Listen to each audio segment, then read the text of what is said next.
right, joining me now to break down some best bets for week 6 of the NFL season and to break down some of the top storylines is our guy, John Middlekauff from the 3 and Out podcast. John, how are you making out today? I'm doing great. How are you doing? I'm doing absolutely fantastic. I love this point on the sports calendar. We got hockey starting, NBA's right around the corner, a bunch of big UFCs, baseball playoffs. So it's a busy time for us sports fans. Okay, so let's get right into it. Let's start with a game of good bet or bad bet. The bet I would like to focus on is the Tampa Bay Buccaneers to win the NFC, odds of 11-1. So I'm kind of surprised. They have the 6th best odds in this market. They're behind 5 other teams. And what I like about Tampa Bay in this market is they have a much clearer path to winning their division. You cannot say that about the other teams ahead of them. What do you think? Good bet or bad bet, Tampa Bay to win the conference? Well, I also think a huge part of winning the conference, I mean, the advantage you have of being the number 1 seed is massive because you have the one less game. So for a long time, obviously, if you had the 2 seed, I mean, if the 1 seed historically got knocked out every once in a while, so you would also get a bye and then 2 home games. Well, the 1 seed now, we saw it with the 49ers a couple years ago, last year with the Phillies.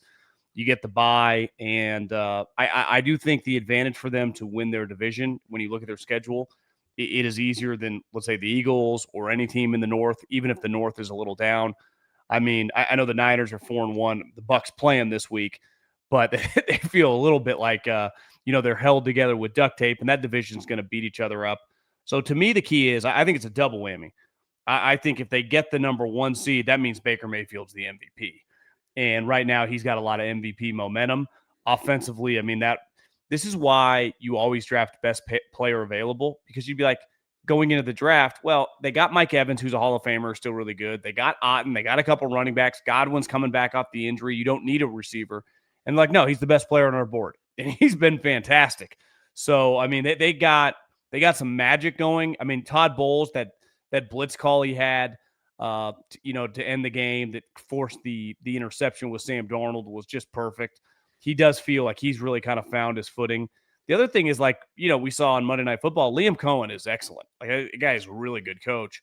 I was wrong. And we see Philadelphia, they struggle to replace offensive coordinators. The Bucs now are kind of on a heater, and maybe it's just Baker, right? Because, I listen, the playoffs, I think I was looking at the overall group.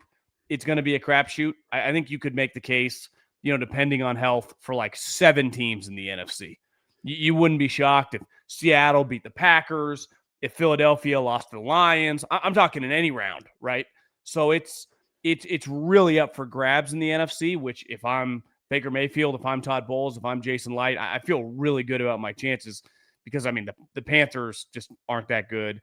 Obviously, the Atlanta Falcons, they're just going to be a roller coaster ride. They're hard to trust. So you got to like their chances here, obviously to win the division, but then just momentum going into the playoffs where Baker now has a lot of experience, right? He's made the playoffs with the Browns and then the last 2 years with Tampa Bay. Okay, let's talk Philadelphia Eagles starting to show some cracks here, John, as we enter week 6. Statistically, very ugly. Saquon's off to a slow start. A.J. Brown is complaining. Despite all that, though, they're still 4-1. They played a pretty tough schedule. Do you think cause for concern or nothing really to worry about? Well, I think there's naturally a Super Bowl hangover, whether you win it or you lose it. I mean, the season's long. When you win it, everyone's kind of anointing you. They paid Saquon when they didn't have to, and I think now we've seen back-to-back years. Now, Saquon's not hurt like McCaffrey, but when you have just this incredible running back season, you have all these touches, you're just not quite the same the next year, even though he did have the nice touchdown on the touchdown pass on the wheel route. But his explosive runs just aren't there. Their offensive line's kind of been banged up. Now, Landon Dickerson's injured, and he's out for a couple weeks.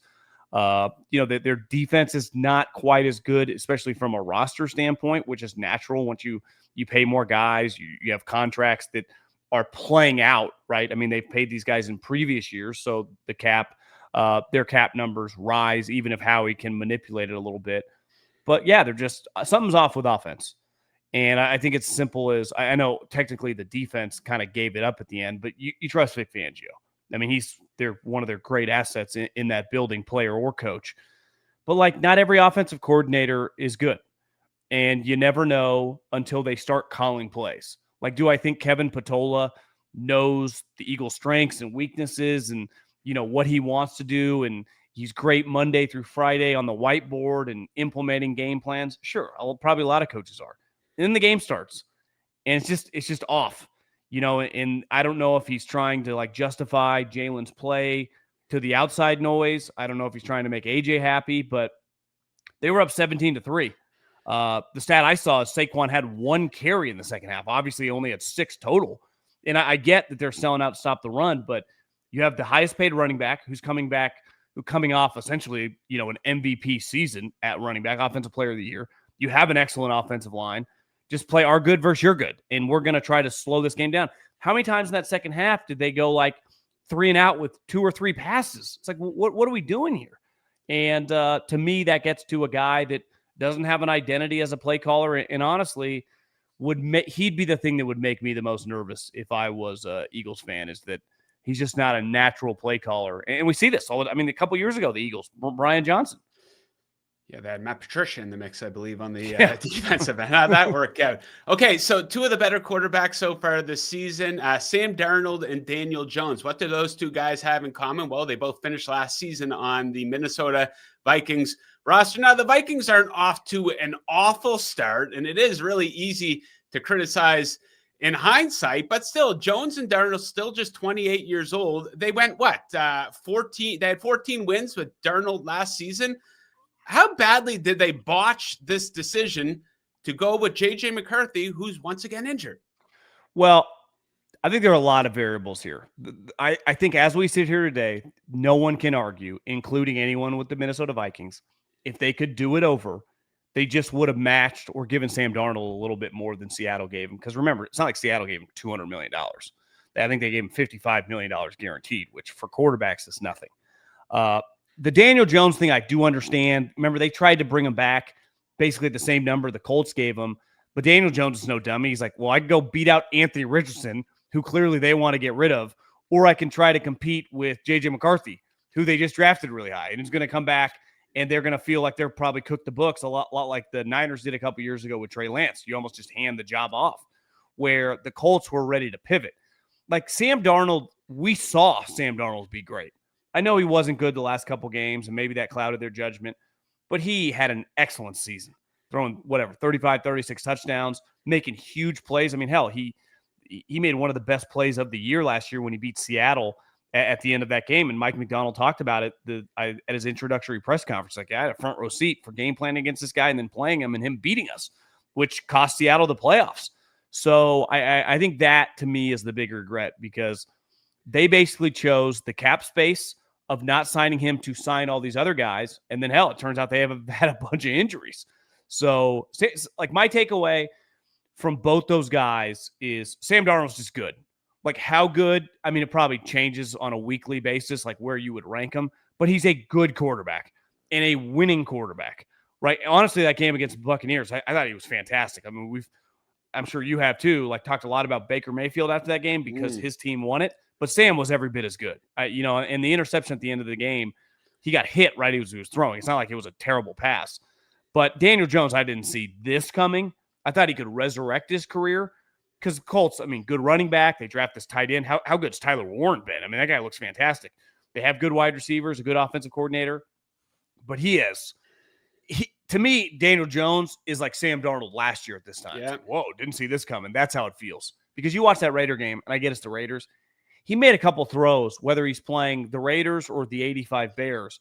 You just see him move, the arm strength. You go, geez, this guy looks physically pretty good. I mean, this guy, Daniel Jones, is going to save everyone's, the coach and the GM's career in Indiana. They're going to get contract extensions because whether they win the division or not, they're going to make the playoffs because they're going to win, what would you guess, 11, 12 games probably? Yeah, and they get bailed out significantly from using what was a 3rd overall pick on Anthony Richardson a couple years ago. So, they kind of get that one back in a sense. Okay, so he's there Purdy. What Purdy did to Kyle and John, he's doing for them. 100%. Okay, so I think last year we talked about the Jets every single week when we had you on. Not so much this season, though. 0-5 start. They're the 2nd worst defense in the league in terms of points allowed. One of the most penalized teams in the league. John, how is this team even more pathetic this year than they were last year?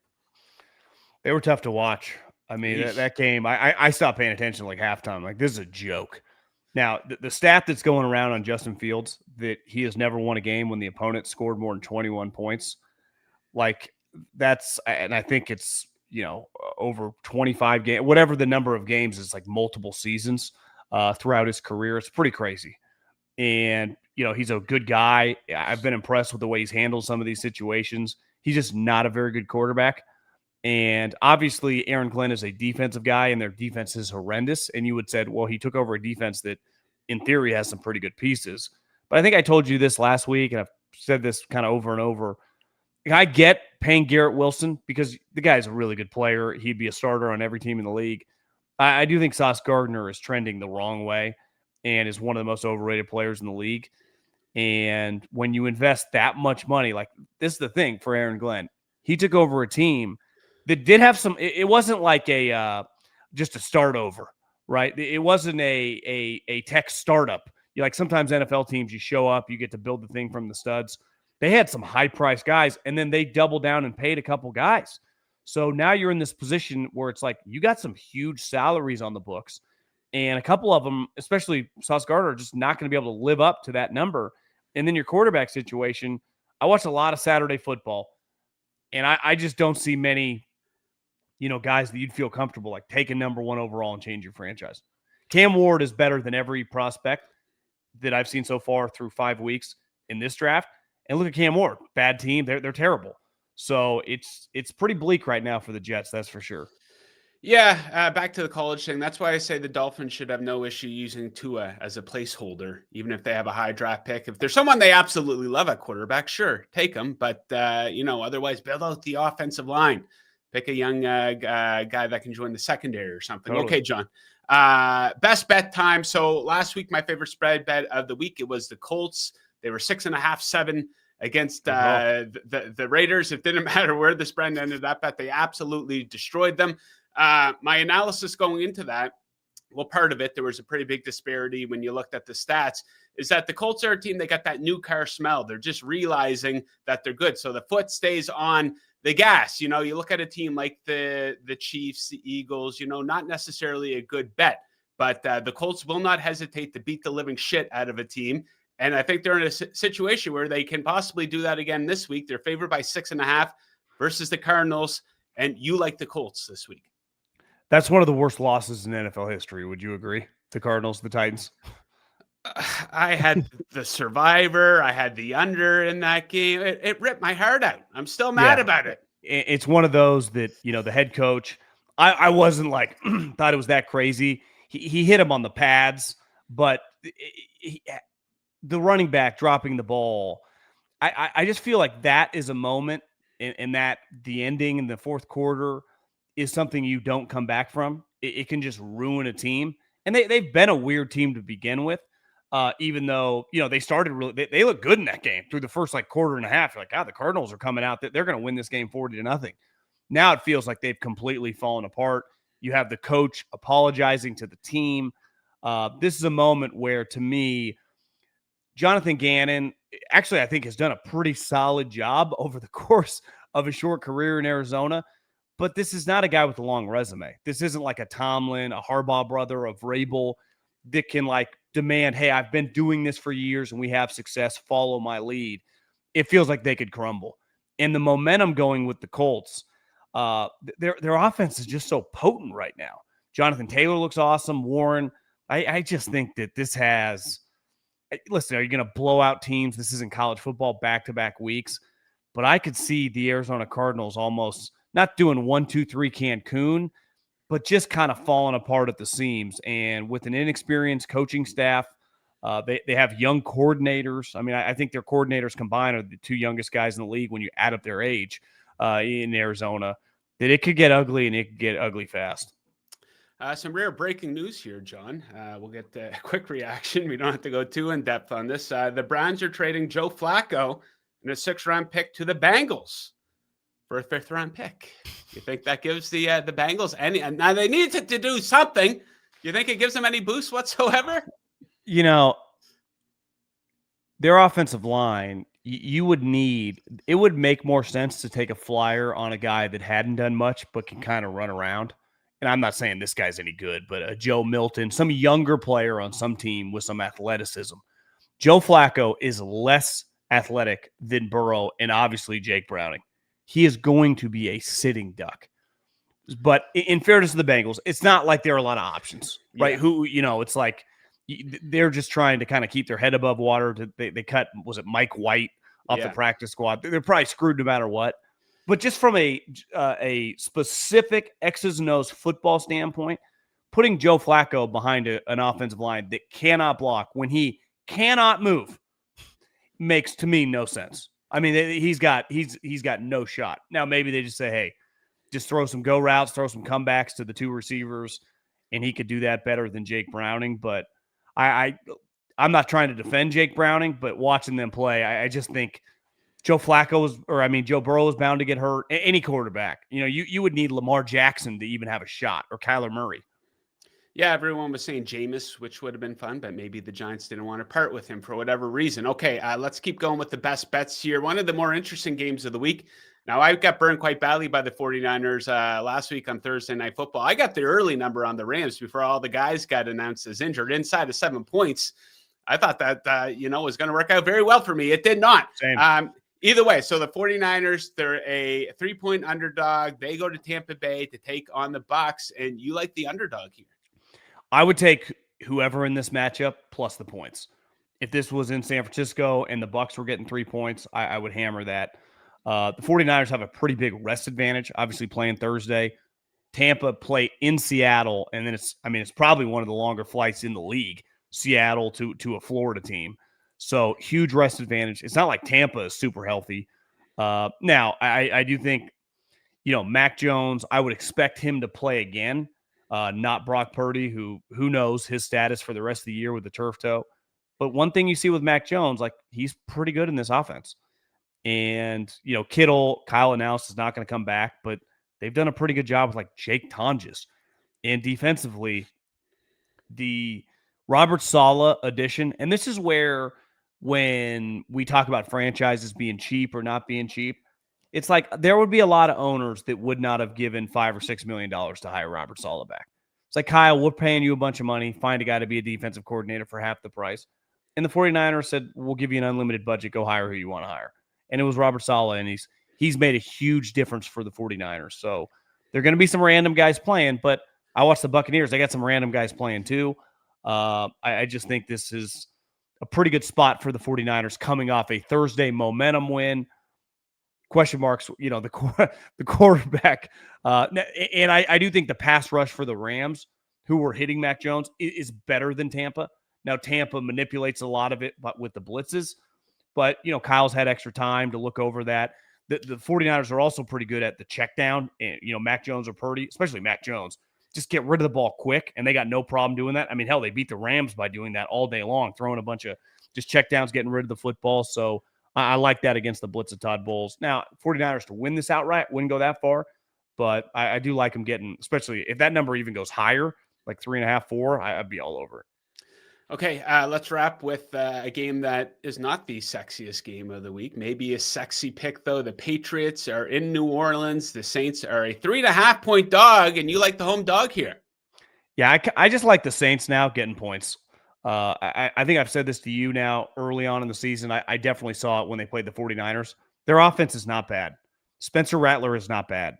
They have explosive wide receivers. Kamara is a good player. They have a good tight end. Their head coach is the offensive play caller, and we've seen what happens with him leaving Philadelphia, what's happened to their offense. So I just think the Saints, the Patriots, a young team coming off, I would say them or the Jags. I mean, the most impressive win of the year, probably more impressive than the Jags beating the Chiefs, because the Patriots had to go on the road to Buffalo. It's like they're not going to go on the road Sunday night and beat Buffalo.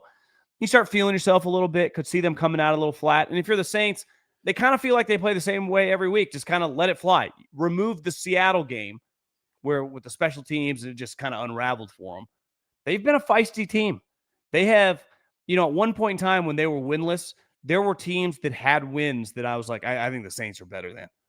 And I think the Saints all season long might not win that many games when it's all said and done, but in terms of point spread, as their numbers get bigger, they are going to cover a lot. And I would imagine when the season ends and they have 3 or 4 wins, a couple of those are massive, massive upsets. Okay, before you go, I got to get your thoughts on the big game of the week. It's Sunday Night Football, Lions at Kansas City.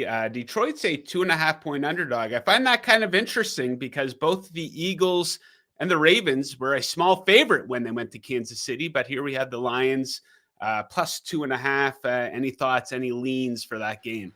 Well, the Lions, after that first week, listen, the Bengal game, they were destroying them. We're human beings. You kind of stop paying attention. Hell, I stopped paying attention, stop watching it. I don't care what the final score is. They were kicking their butt. It was 28-3 at one point in time. I think they're pretty good. I mean, their roster, they have shut everyone up from how are they going to replace the 2 coordinators to God, these 2 new coordinators are pretty good. And I actually think Kansas City, I think Patrick Mahomes had a really good season. Now, the interception he threw last night was a killer. I mean, it ultimately was the difference in the game. I mean, they, at minimum, were going to kick a field goal and him getting the pick 6. So 10-point swing minimum could have been a 14-point swing. But offensively, it does feel like they've got a little momentum. You know, they definitely feel more explosive on offense than they did last year with Thornton kind of emerging. Kelsey's, I think, looked a little more rejuvenated. The 2 backs are running really hard, and it does feel like Mahomes is just playing at a really high level. Now, it comes down to defense. The one thing you would say about Kansas City is defensively, while they play hard and they tackle well, you know, their DBs can be a little hit or miss in coverage. And when you play like that against this Detroit team that can, they got one of the best intermediate route runners in the league, if not the best, in St. Brown. You know, they have one of the faster guys in the league in Jamison Williams. They have one of the more complete pass-catching tight ends in the league in Laporta. And then the running backs, they can hit you at all different angles.